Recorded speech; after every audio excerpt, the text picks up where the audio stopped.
Well, you look like you're even happier to see these parts than I am. Guess this means we're doing brakes on the big van today. What do you think about that? Think we should do brakes on the big van?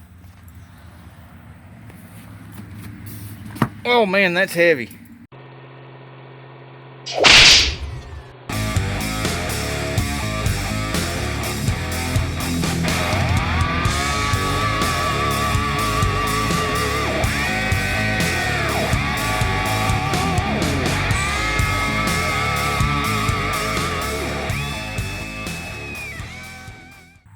Okay, here's the victim. And before we get started on the brakes, I want to show you a couple of signs of brake wear so you'll know what to look for. Number one, if you're looking at the reservoir and you see that it's low, that usually means that there's wear on the pads and the pistons have moved out in the calipers, and this extra fluid goes in behind the pistons to fill up the space behind the pistons, and that's why it's low.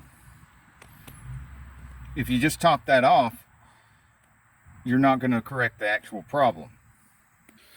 The other thing is, turn your brand new nice fancy stereo off every once in a while so you can hear if there's some grinding. If, like me, every space in the barn garage is full of Mustangs and Corvette and Jaguar and stuff like that, and you end up doing this just outside the garage on a little bit of a hill, make sure you chock the front wheels really good, because once you jack up that back end, there's nothing to keep this from rolling off into the pecan tree. If you'd like to see some of the work on some of the other vehicles or equipment that we're working on, then be sure to check out some of our other playlists. I like to start with taking off every other lug before I jack it the rest of the way up. And I usually use my nice thick-walled flip socket, but it came in a set of 2, and that gave me just about every size I needed. But one of them's disappeared, and that happens to be the size I need here. So I bought this new set of flip sockets, and it has even more sizes than I ever had, and they're thin walled so they can sneak down in like those slot mags for the Mach 1 without rubbing inside the wheel. But since they are thin walled, I'm a little concerned about busting things loose, big old 7/8 like this on rusted lug nuts. So let's find out if they can put up with that kind of punishment, being trapped in between rusty lug nuts and the big powerful Milwaukee fuel. First, let's put this sucker on power, because I had it on lower power for the equipment over there. Whoa! It doesn't have any problem with that, does it? Just jerked it right off of there.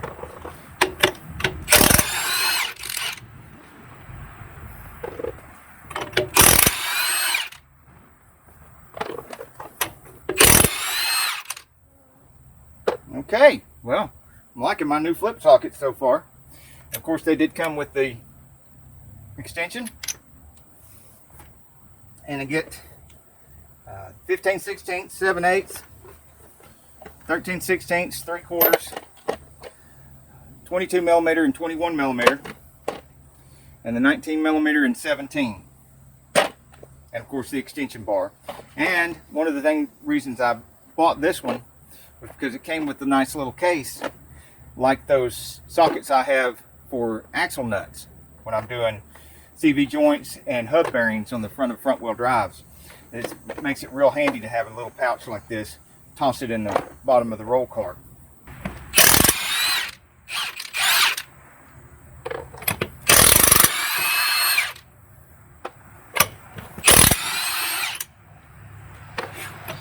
One thing you can't see on the camera is the smell of the WD-40 with all that rust, really old rust. Woo! It's pretty pungent.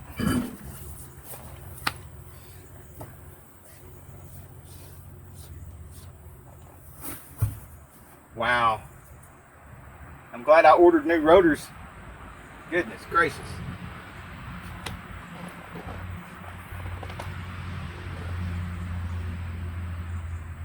Yeah, that's pretty nasty. Alright, when you got old school Fords like the Mach 1 and stuff, you got no anti-lock brakes to worry about. You can just mash these pistons back down in these calipers and don't worry too much about it. But on these with anti-lock brakes, you're going to want to break the bleeder loose and allow the brake fluid to come out the bleeder when you mash the pistons back down in the caliper, so you're not forcing it back up through the anti-lock brake system. Also, on a lot of these rear disc brakes, you've got other concerns that we don't have to worry about here, because our parking brake system is down inside the drum portion of the rotor, which makes, you know, working with the caliper a little bit easier. Okay, before taking that caliper off, you see I busted that bleeder loose. And yes, it's going to sit there and drip if we don't tighten it back up. So I'm going to tighten it back up, and that way, when we do have the caliper off, I won't be having to struggle to hold the caliper while breaking the rusty bleeder loose. Now you can go ahead and remove your caliper and use vice grips like this, usually used in welding. Use vice grips like this to push your pistons back down on your caliper. Or if you've got little holes in your calipers like this, you can reach in with a big screwdriver. Just make sure that your bleeder is loose while you're doing this. Because again, it's very important that you don't shove this old brake fluid back up into your anti-lock brake system. So make sure that bleeder is good and loose. Get your screwdriver in there and pry. See all that fluid coming out?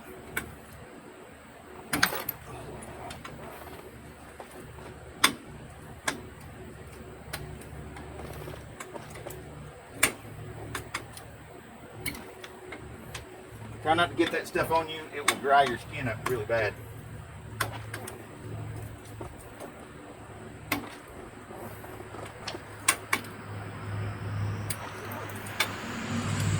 And try to close your bleeder while you've got pressure on it, so you don't end up with a bunch of air in the system. Like that. Now to get these caliper nuts, bolts off, these caliper bolts off, you don't have to have a air gun or a impact gun or an impact ratchet. You could even have nothing but a 1/2 inch or 13 millimeter wrench. But since I do have it,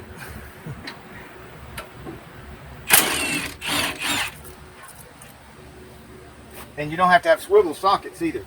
But since I do have swivel sockets, I'm going to use them.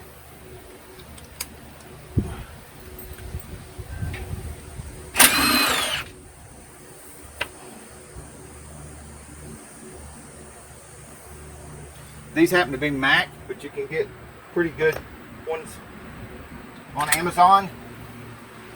Just let me know if you want to see a few sets. I'll put it in the link in the description. Just put a comment below what you'd like me to hunt up for you. Okay, see the pistons are still out quite a bit. I did get them in by prying somewhat. We're still going to end up using these later on before I put the new pads in here. Putting the weight of this on the ground because you don't want that heavy caliper hanging from that hose. You can get these old pads out of here, what's left of them. Make sure you get all your metal pieces off the ground so you don't run over it when you're done. Hardware. Sure all your hardware is accounted for. Now this bracket's going to have to come off before we can get the rotor off. Of course, this old rusty rotor here, there's going to be some hammering involved, unfortunately. Okay, can you see back here? This has a shield here they don't always have, so yours may not have it. And there's a nut here and another one at the top. We're going to get that off first, get the shield out of the way, and then there's a studded bolt here and here. It's a studded bolt, and they've got to come out to get this bracket off. Now, if you don't have the powerful impacts and tools like I do, you can cheat by taking an 18 millimeter, hooking a wrench on it like that. And you have to be a little careful with this. This is one of the ways that, you know, I always end up burnt, bruised, and bleeding, and that's why I tell you, don't do anything you see me do in my videos. Don't even do anything you hear me talk about in my videos, because you will end up burnt, bruised, and bleeding. Now, you can hook that onto the nut like so, And see how much more leverage you've got now? And you can just lean on it and break it loose. So if you don't have something like this, and an 18mm impact socket that you can just reach in here and make it that easy, then by hooking a couple of wrenches together like that, you can get by with nothing but wrenches. You can have not even any sockets at all, and you can still do this at your own risk, of course.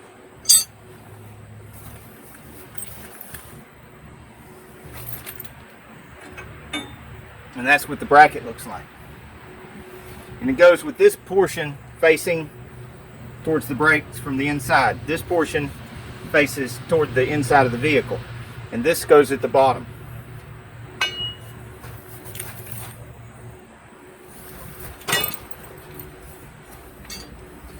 Now this is a deep well 18mm impact socket, so it'll reach right down on this bolt stud and take it right out.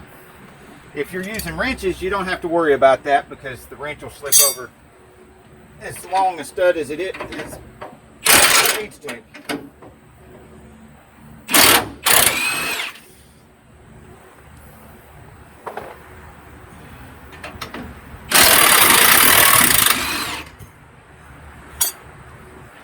The Milwaukee fuel just powers through anything, doesn't it?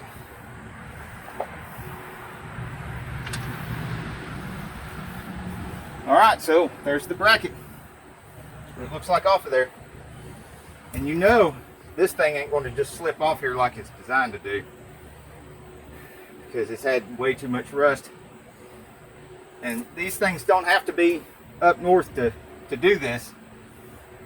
A lot of times the southern vehicles will be rusted up too, because if you're towing things, these brakes get red hot. They get worked and then they'll rust up. Well, the moment we've been dreading, it's time to get out the hammer. Golly. Now I would say that the way I like to do this, but it's the way I dislike to do this, because I don't like doing anything with hammers and pry bars. But the least terrible way of doing this is to get two hammers and put one between the studs and then smack that one hammer with this. There's a couple reasons this minimizes any damage you might do. First of all, you don't want to hit any of these studs. Second of all, you don't want to be beating dents and mushrooms on this hub. And sometimes, if the rotor's not bad and you're going to be turning the rotor, you're not going to want to damage the rotor either. So if you're just willy-nilly beating on this thing, you can do a lot of damage. But like that, where you're hitting the hammer with the hammer and it's already in contact, whatever damage you might do is to your other hammer. Hammers aren't that expensive.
That was a fighter.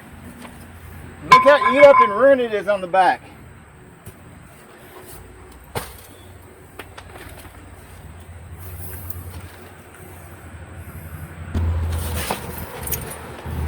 It's a good thing we got all this nice new stuff from Detroit Axle. Ordered it on the big bad Amazon. There's a link in the description so you can get yours too. But mostly, I'd like for you to leave a comment below the video. Let me know if yours was as much a fighter as this thing was. Did you have that much trouble getting your rotors off? Or did your rotors just come right off of there? We have here some high quality pads. These are the ceramic pads. They even send some brake quiet to go with them, but I like to have my own. And hardware, brand new hardware. Remember I told you to keep up with that because it'll end up in your tire, poke a hole in your tire. Put this up and see these brand new rotors. Oh yeah, look at that. That's nice. Oh geez. Yeah, that's the good stuff. I've used quite a bit of Detroit axle stuff before, and I've had good luck with it every time, 100% of the time. So I was excited when I was looking on Amazon trying to find some good stuff, and this was the Detroit axle stuff at about half the price as the parts store. Of course, you go to the parts store, you need your brakes right now. You go to the parts store and you have it right now. You might have to wait a couple of days when you order this stuff. But if you're having to replace rotors and all, that's a pretty good chunk of change. When you're getting it for about half price, that's a lot of savings. Might be worth the wait, depends on what your situation is. I keep wanting to grab that rotor and show it up here as a comparison, but after going after that thing with a torch, it's best not to be touching that sucker. So I'm going to clean this up a little bit before I go slipping that on there.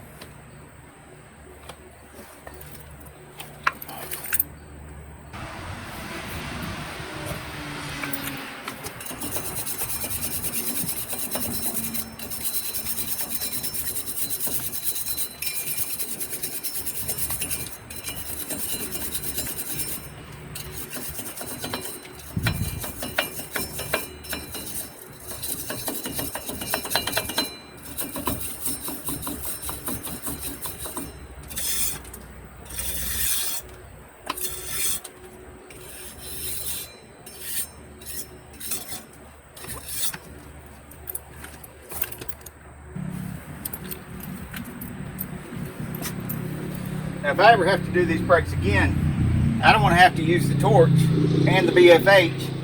So anti-seize, lube, a bit of WD-40 or any other kind of spray, penetrant oil.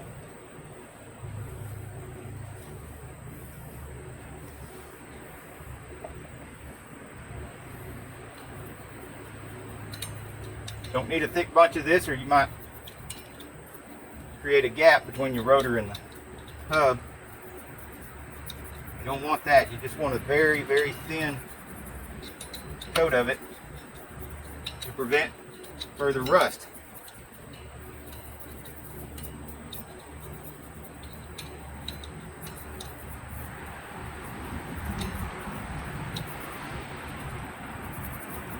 You also want to put some of this on your lug nut threads, but I'm not going to paint all these lug nut threads right now because I'm working on this and it's going to end up getting all over me. I'm going to do it right before I put the wheel on.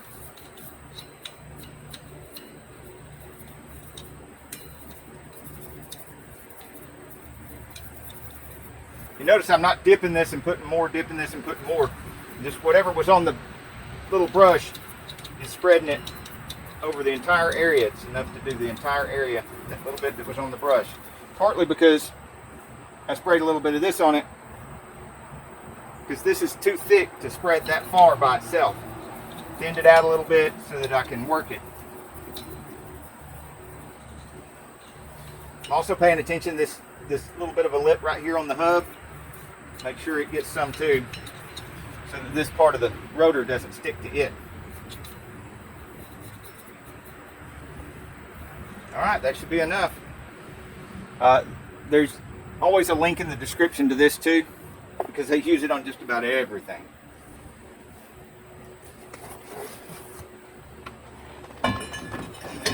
Not everything, but every job.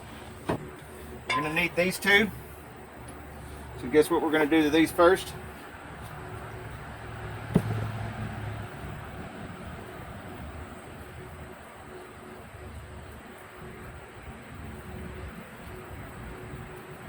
So that they won't be rusted on there.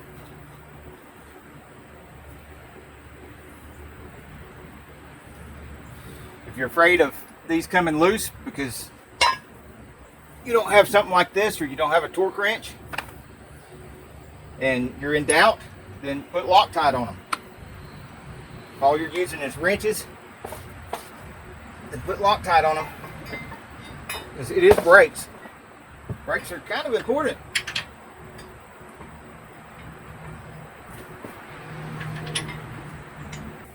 And remember, these are 18 millimeter.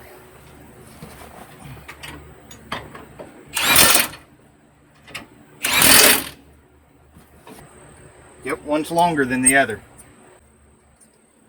And this extra length right here sticks out the front or the sides towards you. Okay.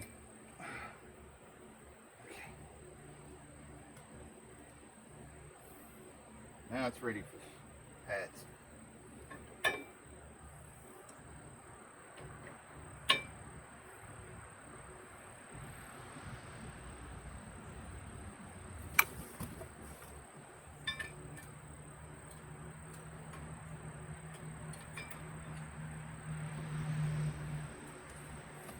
What I did was reached under there and pushed that up so that I could get the corner of the pad to go down in there.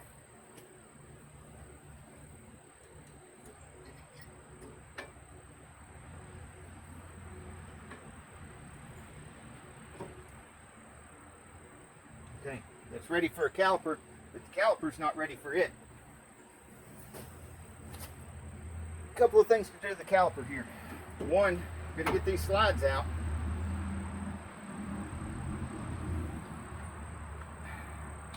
See that slide?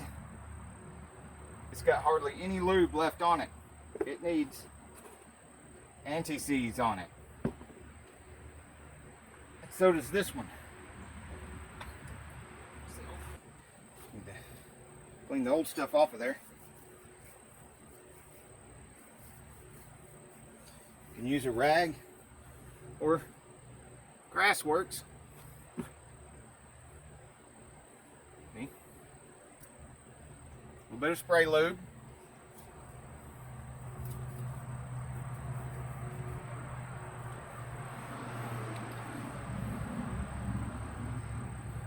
And redneck rag.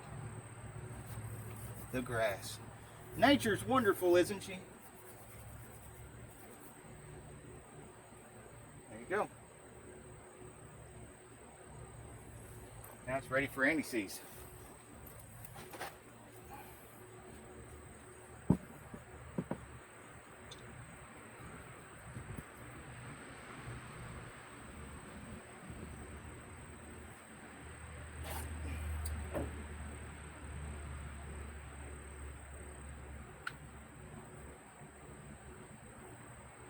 Don't be afraid to get it on you, because it's going to happen. Now, if you're in a cooler climate than I am, you wear gloves and stuff around here, it's really difficult because you will roast to death. Time to dive in there.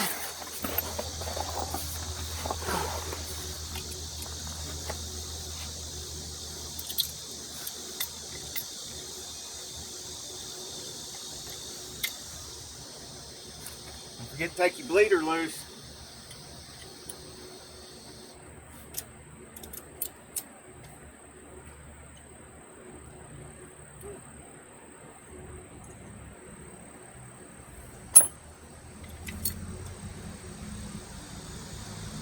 Now this first piston, you just want to get the clamp where it'll hold the piston in there, and don't try to push it any further at this point. You want to hold it in place. Now the second one, once you've got this one secured and you can't force it out, then you can start backing the other one up in there with the bleeder open so that you're not forcing the fluid back up into the anti-lock system. Another thing you've got to make sure of is make sure you haven't taken the other side apart, because if the other caliper is loose, then the pressure from forcing these back in can force fluid back over there and push those pistons out. But if that piston's still on, that caliper is still mounted on the vehicle and clamped around the rotor and the pads, it's not going to force them out.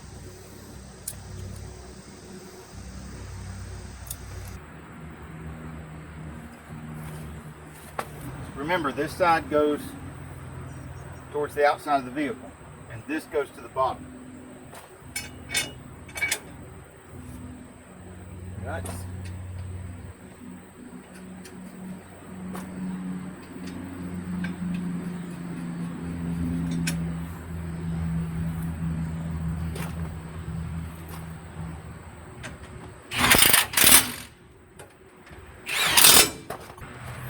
Best off not using any power for putting this back together.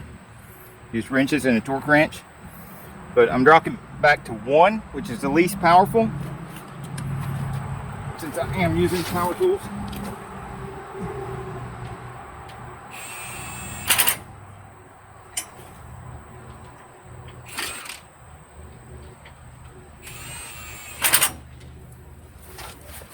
And you can hear in the sound that's not enough power.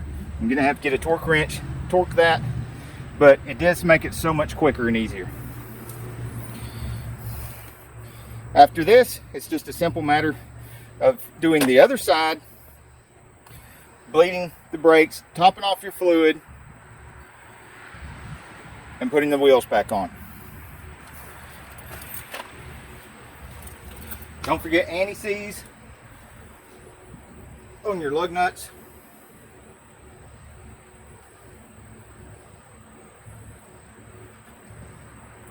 This could be a nightmare. If you don't put anti-seize on here and you have a flat on the side of the road, this could be a nightmare trying to change a tire with rusted lug nuts on the side of the road. Remember, if you don't want to get burnt, bruised, or bleeding, don't do anything I do in my videos. Don't even do anything I talk about in my videos. But if you must insist to do your own thing at your own risk, then get off the couch and get dirty.